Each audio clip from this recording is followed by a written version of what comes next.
Të dashur miq, ditët që kaluan kishin disa zhvillime tjera jashtëzakonisht pozitive.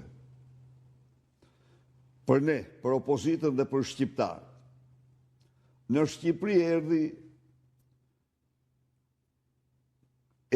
erdhi Komisioni Faktëmbledhës, misioni Faktëmbledhës i Parlamentit Evropian për të pa në vend gjendjen në Shqipëri.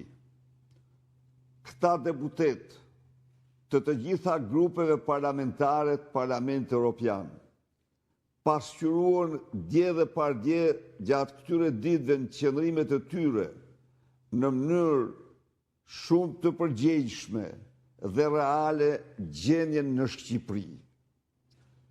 Mbi këto raporte dhe në këtë bazë, dje një raport për Shqipërinë paraqiti të gjithë problematikën e madhe të Shqipërisë.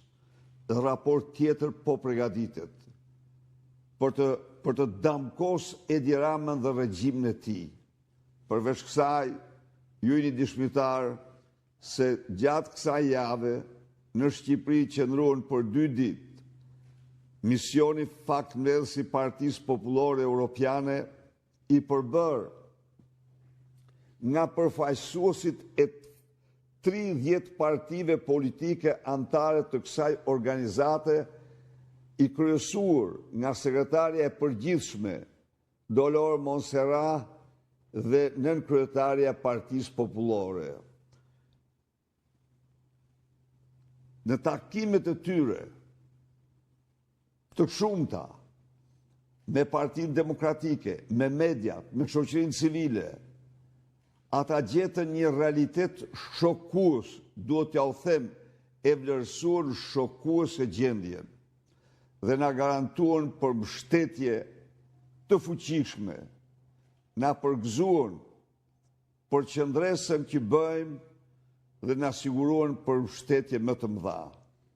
Pra, këto ishin zhvillimet, ndërkohë sot në mëngjes, agjencitë e lajme njoftuan se forcat ajrore të Izraelit dhe Shteteve të Bashkuara kanë bombarduar rezidenca dhe qendrat e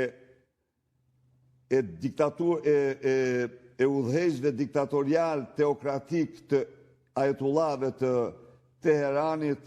Leturojmë që të kenë marrë përgjigjen e merituar dhe të masi ky regjim ka vrarë të ri dhe të reja, qytetar të vetë më shumë se çdo regjim i kohës sotme. Leturojmë që të marrin ndëshkimin e merituar, sepse prej kohësh kanë merituar një ndëshkim të tillë.